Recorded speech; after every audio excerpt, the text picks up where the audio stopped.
عام انتخابات کے لیے کاغذات نامزدگی جمع کرانے کی تاریخ میں کل تک کی توسیع۔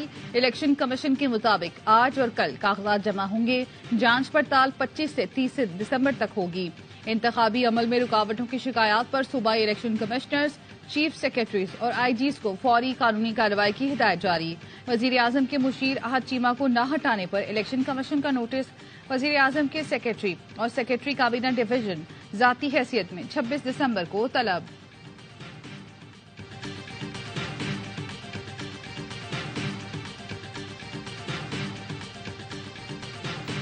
پی ٹی آئی سے بلے کا نشان واپس لے لیا گیا۔ تحریک انصاف کے انٹرا پارٹی الیکشن کا عدم قرار۔ الیکشن کمیشن نے پی ٹی آئی انٹرا پارٹی الیکشن کیس کا فیصلہ سنا دیا۔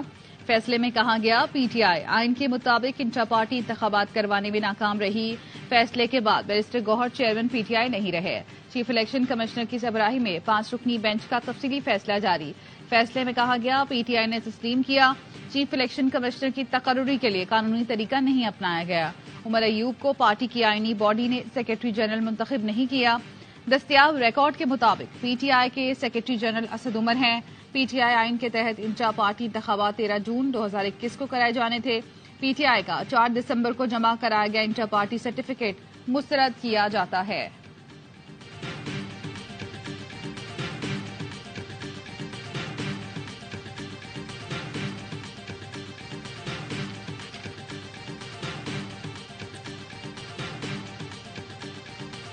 پی ٹی آئی کا وجود ہی ایک فراڈ تھا۔ مصنوعی جماعت بنائی گئی، ایک مصنوعی ببل بنایا گیا تو 2018 میں عوام کے مینڈیٹ کو ڈاکہ ڈال کر اس کے اوپر تھوپا گیا۔ پی ٹی آئی جو اگایا ہے وہی بو رہے ہیں۔ پی ٹی آئی نے جو بویا وہی کاٹ رہی ہے۔ پی پی رہنما شرجیل میمن کہتے ہیں تحریک انصاف کا وجود ہی فراڈ تھا۔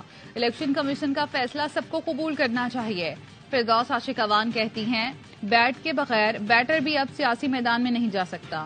پی ٹی آئی اب بھی اپنی اداؤں پر غور کر لے۔ ملک احمد خان نے کہا تحریک انصاف پورے نظام کو تباہ کرنے کے در پہ تھی۔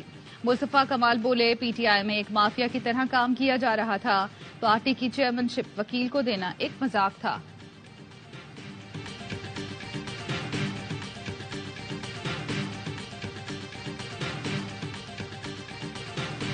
انٹرا پارٹی شفاف انٹرا پارٹی الیکشنز اور شفاف قومی الیکشنز یہ لازم اور ملزوم ہے۔ ایک کے بغیر دوسرا بے معنی ہے۔ وہ کیوں کہ اگر سیاسی جماعت اپنے ورکر کو لیول پلینگ فیلڈ نہیں دیتی، اس کے بنیادی آئینی حق نہیں دیتی کہ وہ اپنی قیادت کا انتخاب کرے، تو وہ محض سیاسی جماعتوں کو، جو کہ ہماری تاریخ ہے، سیاسی جماعتوں کو ایک سیڑھی کے طور پہ استعمال کرتے ہیں اقتدار کے لیے۔ جو پارٹی کارکنوں کو لیول پلینگ فیلڈ نہ دے وہ جمہوری نہیں ہوتی۔ جمہوریت میں پارٹی الیکشن بھی عام الیکشن کی طرح لازم و ملزوم ہے۔ انٹرا پارٹی الیکشن کہاں ہو رہے ہیں یہ تک پتہ نہیں تھا۔ اکبر ایس بابر کی ایئر وائی نیوز سے گفتگو، کہتے ہیں فیصلے کے بعد پی ٹی آئی کے تمام عہدے بھی کالعدم ہو گئے۔ اب پتہ نہیں عہدیدار کس حیثیت سے عدالت جاتے ہیں۔ فیصلے کے بعد رفقا سے رابطے کر رہا ہوں۔ پی ٹی آئی کے مستقبل سے متعلق جلد عمل دوں گا۔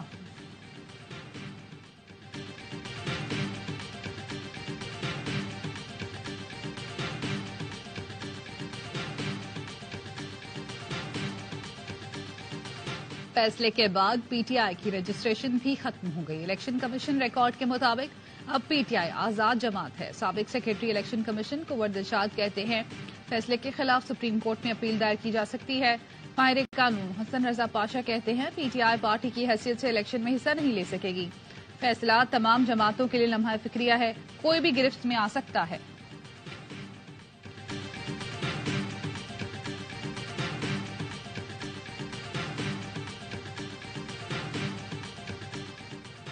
اسلام آباد میں آصف زرداری سے سابق وزیر فیصل واڈا کی طویل ملاقات۔ ملکی سیاسی صورتحال، انتخابات، سندھ اور دیگر امور پر بات چیت۔ ذرائع کا کہنا ہے فیصل واڈا نے سیاسی مستقبل پر بھی بات چیت کی۔ عام انتخابات کے لیے کاغذات نامزدگی جمع کرانے کا سلسلہ جاری۔ بانی پی ٹی آئی کے میاں والی میں کاغذات نامزدگی جمع کرا دیے گئے۔ نواز شریف کے این 15 سے کاغذات جمع، شہباز شریف بھی اکھاڑے میں اتر گئے۔ آصف زرداری، یوسف رضا گیلانی، جہانگیر ترین، علیم خان اور سراج الحق سمیت کئی رہنماؤں نے کاغذات نامزدگی جمع کرا دیے۔ چودھری پرویز الہی اور چودھری شجاعت کے بیٹے چودھری سالک این 64 پر مد مقابل آئیں گے۔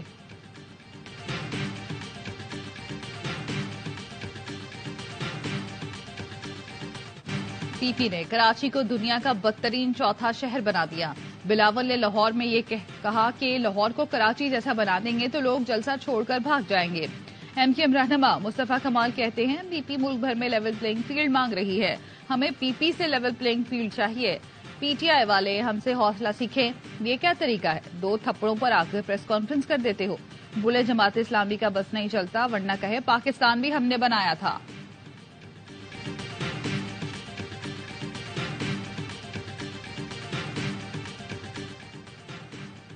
نون لیگ کا کراچی سے کوئی لینا دینا نہیں. نواز شریف کا بیان شرمناک ہے. کراچی والوں سے معافی مانگے. پی پی نون لیگ ایم کیو ایم نے مردم شماری میں شہر کے حق پر ڈاکہ ڈالا. حافظ نعیم الرحمان کہتے ہیں عام انتخابات میں بھی جماعت اسلامی کراچی کی سب سے بڑی جماعت بنے گی. قبضہ میئر سے بھی نجات حاصل کریں گے. حافظ نعیم الرحمان نے این 246 سے کاغذات نامزدگی جمع کرا دیے.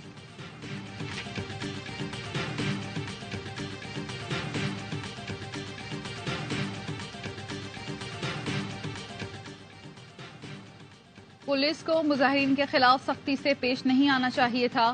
صدر عارف الوی اور وزیر اعظم کاکڑ کا بلوچ مظاہرین کے خلاف پولیس کے غیر مناسب سلوک پر اظہار تشویش. اعلی قیادت کی ٹیلی فونک گفتگو. نگراں وزیر اعظم نے کہا گرفتار مظاہرین کو ذاتی مچلکوں پر رہا کر رہے ہیں. صدر مملکت سے گورنر بلوچستان ملک عبدالولی خان کاکڑ کی ملاقات. گورنر کا کہنا تھا پولیس کو احتجاج کے دوران گرفتار افراد کو فوری رہا کرنا چاہیے.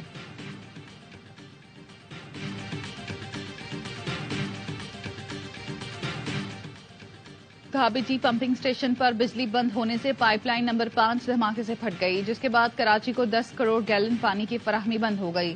پانی کی فراہمی ہونے سے لانڈھی، شاہ لطیف ٹاؤن، کورنگی، ملیر، گلشن اقبال اور دیگر علاقوں میں پانی کی کمی رہے گی. پائپ لائن پھٹنے سے 2 پمپ ہاؤس بند ہو گئے.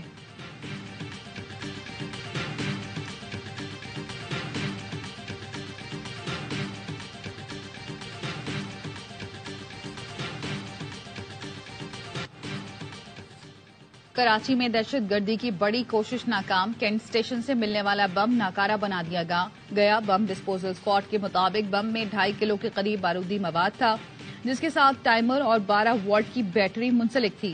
بم کے ساتھ ڈیٹونیٹر اور میٹل باڈی ناکارہ بنا دی گئی.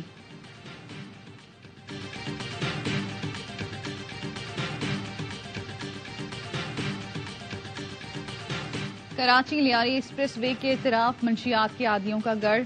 ERY نیوز کی رپورٹ کے بعد نشئی پارک میں پولیس کا ایکشن. پولیس نے منشیات فروشوں کے ٹھکانے مسمار اور پناہ گاہیں جلا دی. پولیس کا کہنا ہے نشے کے عادی 650 افراد کو علاج کے لیے فلاحی اداروں کے حوالے کیا گیا.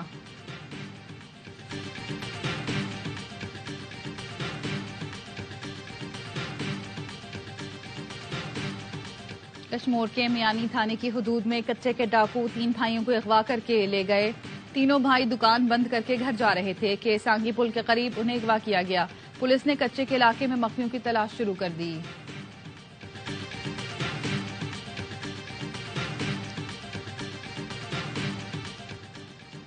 لال شہباز قلندر کے مزار سے 1 کروڑ روپے سے زائد کا سونا چوری. انکوائری کمیٹی کے سامنے مینیجر زبیر بلوچ نے جرم قبول کر لیا. نگراں وزیر اوقاف عمر سومرو نے درگاہ مینیجر کو معطل اور مقدمہ درج کرنے کا حکم دے دیا. ملزم کی تنخواہ اور پینشن روکنے کے احکامات. نماز جمعہ کے لیے مسجد اقصی جانے والوں پر اسرائیلی فورسز کا حملہ. نمازیوں پر گیس بم برسا دیے.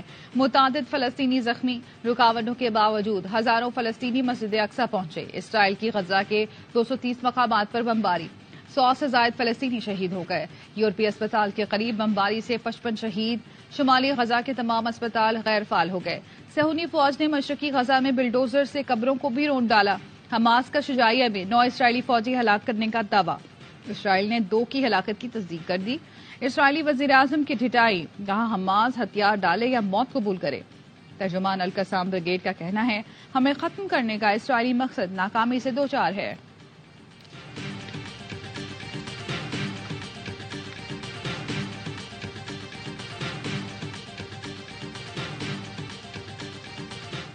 اقوام متحدہ غزہ پر اسرائیلی حملے رکوانے میں پھر ناکام. امریکہ نے روسی ترمیم ویٹو کر دی. قرارداد میں حملے رکوانے کا جملہ شامل نہ ہو سکا. روس نے قرارداد میں حملے روکے جانے کا جملہ شامل کرنے کی ترمیم پیش کی تھی. سلامتی کونسل نے روسی ترمیم کے بغیر غزہ کی امداد کی قرارداد منظور کر لی. قرارداد کے حق میں 13 ووٹ. روس اور امریکہ نے حصہ نہیں لیا.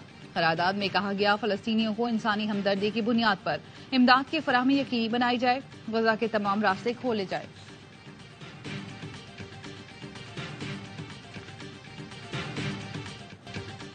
غزہ والوں کی مدد کیسے کی جائے؟ مصری لڑکے نے راستہ ڈھونڈ نکالا. رفح کی سرحدی دیوار پر سوراخ کر کے روزانہ روٹیاں فراہم کرتا ہے. فہد سوراخ سے فلسطینی بھائیوں کو دیکھتا ہے، خیریت دریافت کرتا ہے اور روٹیاں دیتا ہے. غزہ کے معصوم بچوں کی ویڈیوز دیکھتا ہوں تو اپنی بیٹی یاد آتی ہے. آسٹریلوی اوپنر عثمان خواجہ کہتے ہیں میرا کوئی خفیہ ایجنڈا نہیں، جوتوں پر جو لکھا وہ جذبات کی ترجمانی تھی. انسانی حقوق پر بات کرنا ذمہ داری سمجھتا ہوں. ورلڈ کپ کی تیاری کرنی چاہیے نا، جس طرح ہم ورلڈ کپ کے بارے میں بات کر رہے تھے، اسی طرح ہم جب آسٹریلیا کی سیریز آتی ہے نا، اس کے بعد ہم بھول جاتے ہیں ہم نے دوبارہ آسٹریلیا جانا ہے. آئی تھنک کہ اس کے لیے آپ کو کام 3-4 سال پہلے سے کرنا چاہیے. دورہ آسٹریلیا کی تیاری بھی ورلڈ کپ کی طرح کرنی چاہیے. سابق کپتان اظہر علی نے پروگرام سپورٹس روم میں کہا پاکستان نے کافی عرصے آسٹریلیا کو آؤٹ ہی نہیں کیا. امید ہے ٹیم میلبرن میں بہتر پرفارم کرے گی.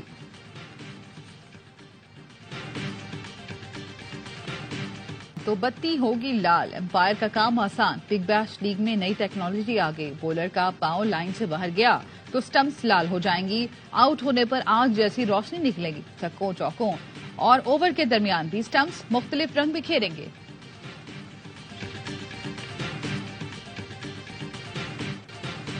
اور 60 برس تک فلمی دنیا میں گیتوں کا رس گھولنے والی ملکہ ترنم نور جہاں کو مداحوں سے بچھڑے 23 سال ہو گئے. نور جہاں نے فلمی کریئر کا آغاز چائلڈ سٹار کی حیثیت سے کیا اور پھر پیچھے مڑ کر نہ دیکھا. فلمی گانے ہوں یا لوک گیت، غزل ہو یا ملی ترانے، نور جہاں نے جس میدان میں قدم رکھا سب کو پیچھے چھوڑ دیا. برے صغیر کی اس عظیم گلوکارہ نے 23 دسمبر سن 2000 کو کراچی میں اپنی جان آفریں کے سپرد کر دی.